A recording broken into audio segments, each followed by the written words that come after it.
दोस्तों, आज हम जर्मन शेपर्ड के बारे में जानने वाले हैं। जर्मन शेपर्ड कुत्तों की एक बड़ी नस्ल है जिसे कि अल्सतियन के नाम से भी जाना जाता है और इसका जन्म जर्मनी में हुआ था। जर्मन शेपर्ड देखा जाए तो एक नई नस्ल है जिसको 1899 में विकसित किया गया। यह एक नस्ल है, कामगारी कुत्तों की नस्ल है जिसे कि भेड़ बकरियों को इकट्ठा करने और उनकी रक्षा करने के काम में लिया जाता है था और आज भी लिया जाता है।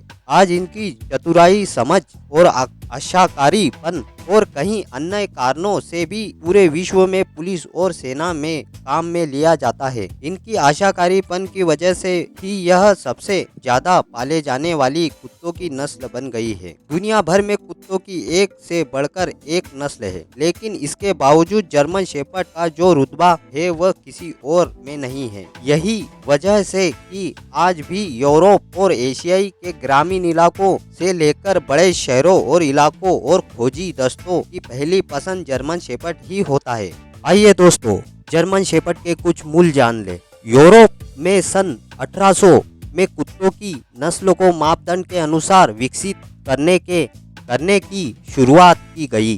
कुत्तों की उन लक्षणों का बचाव करते हुए पैदावार कराई गई जो कि उनको भेड़ बकरी रक्षा करने व झुंड को काबू करने में मदद करती है। इसकी शुरुआत जर्मनी के कई समुदायों में हुई, जहां गधरों ने उन चुनिंदा कुत्तों को आपस में संभोग करने के लिए जो कि उनको लगा कि जानवरों की झुंड की रक्षा करने में अन्य से अधिक समर्थन गुण रखते हैं, जैसे कि समझदारी, शक्ति और सूंघने के अच्छे क्षमता। इससे यह हुआ कि जो कुत्ते इस चुनिंदा मिलान से पैदा हुए इन सभी कामों को करने में ज्यादा अच्छे थे। हर समुदाय में पैदा हुए कुत्ते अलग अलग रंग के थे। जर्मन पुलिसिया कुत्तों के रूप में पहचान बना चुका है। जर्मन शेपर्ड दुनिया के 10 सबसे खतरनाक कुत्तों में से एक है। यह लोगों पर 108 किलो के दबाव से अटैक करता है, जिसके बाद बच पाना मुश्किल होता है, जबकि इनका वजन 30 से 40 किलो के बीच होता है। कई देशों में इसे पालने पर प्रतिबंध लगा दिया गया है। इस अलगपन को दूर करने के लिए फिलिक्स संस्था की सन 1891 में स्थापना की गई, जिसका की मुख्य काम मानकों पे खरे उतरने वाले कुत्तों की पैदावार बढ़ाना था। पर सिर्फ 3 सालों बाद ही इस संस्था का विघटन हो गया, क्योंकि इस बात पर काफी विवाद हुआ कि आखिर किस गुण वाली नस्लों की पैदावार करनी चाहिए। कुछ लोग जहां कुत्तों को काम करने के लिए पैदा करवाना चाहते थे, वही कुछ का मानना था कि उनको दिखने में भी खूबसूरत लगना चाहिए। भले ही फिलिक्स संस्था अपने काम में असफल रही, पर इससे सभी को की चुनिंदा पैदावार कर नई नस्लों को बढ़ाने का विचार दिया। घुड़सवारों के एक पूर्व कप्तान मैक्स वो स्टेफन, जो कि बलिंग पशु चिकित्सा महाविद्यालय के विद्यार्थी भी थे, इस संस्था के एक पूर्व सदस्य थे, जिनका इस बारे में बड़े सख्त विचार थे कि कुत्तों को सिर्फ काम की क्षमता के लिए पैदा करना चाहिए। सन 1899 में मैक्स व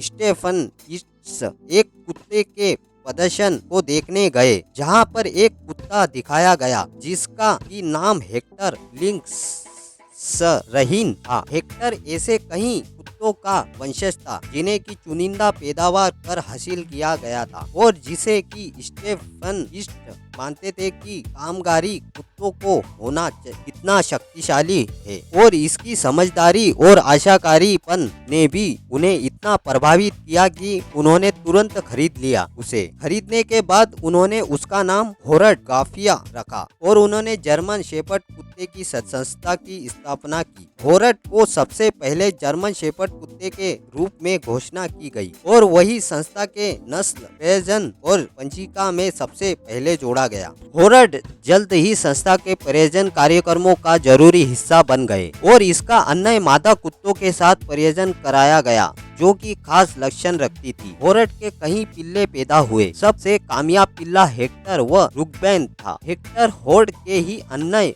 वंशजों के साथ प्रजनन कराने से उत्पन्न हुआ बियोउल्फ, जिसके बाद 85 पिल्ले हुए, वही जिनकी माएँ हेक्टर की ही वंशज थी। बियोउल्फ के वंशजों का भी अन्य आपसी वंशजों के साथ प्रजनन कराया गया और इन्हीं से आज के जर्मन शेपर्ड कुत्ते पैदा हुए और इन्हीं से यह सभी वंश गुणों में समानता रखते हैं। यही माना जाता है कि संस्था अपने सभी उद्देश्यों को सभी इसलिए पूरा कर पाई क्योंकि वो एक दृढ़ समझौता नहीं करने वाले इंसान थे, इसीलिए उनको जर्मन शेपर्ड कुत्तों का जनक माना जाता है। जब यूके केनल क्लब ने सन 1919 में इस नस्ल के कुत्तों को पंजीकृत करना चालू किया तब 54 कुत्तों को पंजीकृत कराया गया और सन 1926 तक यह आंकड़ा 800 तक पहुंच गया। इस नस्ल की लोकप्रियता पूरी दुनिया में उस समय फैली जब पहले विश्व युद्ध की समाप्ति पे घर आने वाले सैनिकों ने इन कुत्तों के बारे में सबको बताया। इसमें जानवरों के कलाकार रिन टिन टिन और बहादुर दिल ने भी योगदान दिया। स्वीटिन जेनलैंड रानी नामक कुत्ता संयुक्त राज्य में इस नस्ल का पंजीकृत होने वाला पहला कुत्ता बना। हालांकि उसके वंशजों के सही प्रजनन नहीं कराने के कारण इसकी नस्ल की वह लोकप्रियता में सन 1920 में गिरावट आई। जर्मन शेपर्ड की लोकप्रियता एक बार फिर बढ़ी जब सेंजर पेफे वो बोन कुत्तों ने इस 1937 और 1938 में अमेरिका के केनल क्लब में जीत हासिल की। उसके बाद द्वितीय विश्व युद्ध में जर्मन के खिलाफ आक्रोश के कारण इस नस्ल की लोकप्रियता को काफी नुकसान हुआ। जैसे कि समय बढ़ता गया आपस में बढ़ी और सन 1993 तक बदलती ही गई, जब यह संयुक्त राज्य में तीसरी सबसे अधिक लोकप्रियता कुत्ते की नस्ल बन गई जो यह आज तक है। तो दोस्तों आज के लिए इतना ही। हमें बताएं हमारी वीडियो आपको कैसी लगी, कमेंट बॉक्स में हमें कमेंट करें।